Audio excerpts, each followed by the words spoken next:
Hey guys, welcome back. DripCoach here with Drip and Farm for Property, where we don't trust, we verify and operate with integrity and transparency.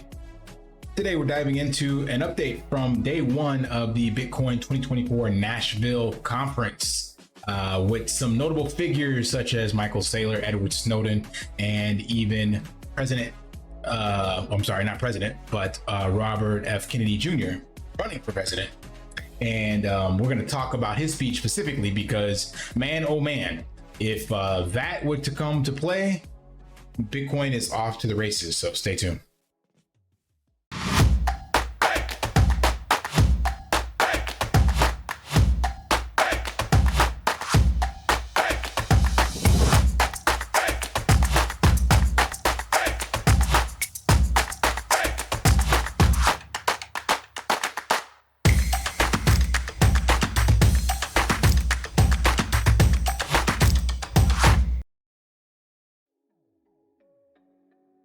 All right, first and foremost, we're seeing a little price pump, maybe due to this, maybe just due to the normal fluctuations of Bitcoin. Hard to say, but 1%, 1.4 on the dailies and 2% over the week. And the conference kicked off, for me, it was yesterday. Yeah, for you guys watch this video, it'll be yesterday as well. So it'll be day 2 by the time you're watching this video. They had 10 hours and you can check out Bitcoin magazine. They have all the recordings and they've clipped out each keynote as well as the full conference here, like 10 hours. And I didn't watch all of these, but I did watch Michael Saylor's and RFK's. So we're gonna do a summary here from Brave New Coin, day 2 highlights from Bitcoin 2024 Nashville conference. And Saylor, of course, letting everybody know why he is laser eyes and an advocate. He now, if depending on what the number is for US owned, I think he has more Bitcoin than the US actually owns from seizures. US is sitting right around that same mark of 200 some odd thousand. It's hard to find the official number, but MicroStrategy alongside him, I should say, owns 226,000. That is crazy that they've accumulated that over the last 4 years. And then Senator Cynthia Loomis, she spoke, but she didn't give anything about the Bitcoin reserve strategy. But when RFK Jr. got up there, he specifically said if he was elected, he would be transferring the 200,000+ that the government holds to the treasury and directing daily purchases of Bitcoin until they build a reserve of 4 million tokens. Now, for those of you not familiar, Bitcoin has 21 million tokens in total, and they want, or his goal would be for the US to basically control or own 25%. That is nuts. But it wouldn't come all at once. So we still would have an amazing opportunity to get in and do it now, because this will be over time that they would accumulate that. But controlling 25% of Bitcoins is just nuts. But let's take a look at some of the highlights. So I went ahead and made this presentation. So first and foremost, strategic Bitcoin holdings. Kennedy plans to issue an executive order to transfer approximately 200,000 Bitcoin held by the US government to the US Treasury as a strategic asset. Additionally, he aims for the Treasury to acquire 550 Bitcoin daily, building a reserve of at least 4 million. This move positions the US as a dominant player in the global Bitcoin landscape. That would be nuts. Love to see that happen. Number 2, we talked about tax exemptions and financial freedoms. Kennedy proposes making all transactions between Bitcoin and the US dollar non-taxable. He talked big about capital gains taxes and how that should not be there, and he would make moves to get rid of that. This initiative would be a significant step towards financial freedom, encouraging more citizens to engage in Bitcoin transactions without the fear of tax implications. That is huge as well. Bitcoin as a defense asset. Kennedy views Bitcoin not just as a financial asset, but as a cyber defense tool. He draws parallels to traditional defense systems, suggesting that Bitcoin can protect digital identities and data from cyber threats, thus enhancing national security.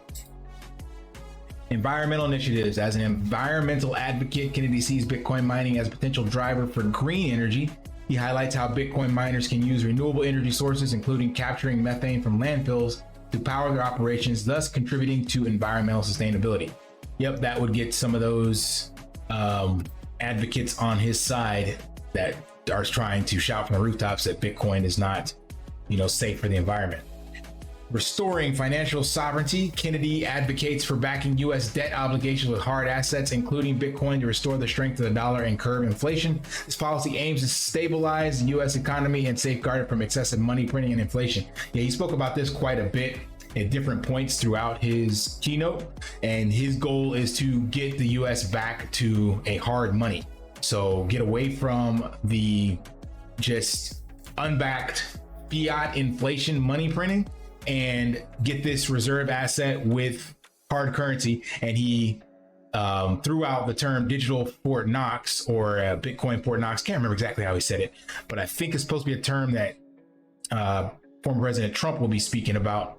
But basically what we did, or what happened when they got rid of the gold standard, this would be a step to try to bring that back. That would be interesting to see. Because right now the debt is just spiraling out of control and there's nothing to fix it. And that is what Raoul Pal's Everything Code is all about. So this is the opportunity that we have. And finally, number 6, personal investment and commitment. Kennedy has personally invested in Bitcoin, signaling his belief in its long-term value and potential. He expresses a desire to lead by example, advocating for policies that support Bitcoin adoption innovation in the US. That was something he spoke on towards the end, kind of throwing a feather in his hat as to being an early adopter and longtime supporter and advocate, versus how President Trump was originally against it and now getting on board with it. So I guess if you were trying to make a sway for who would be the better candidate for Bitcoin policy, they would be the one who understood it earlier, personally invested in it, has believed in it, and been using it the longest, and that would go to Kennedy. So I'll bring you some more updates on where things will go after this and what the next day of the keynote will be. But just alone, this would be enough. This is what Michael Saylor mentioned in another video I showed you guys earlier this month, I think.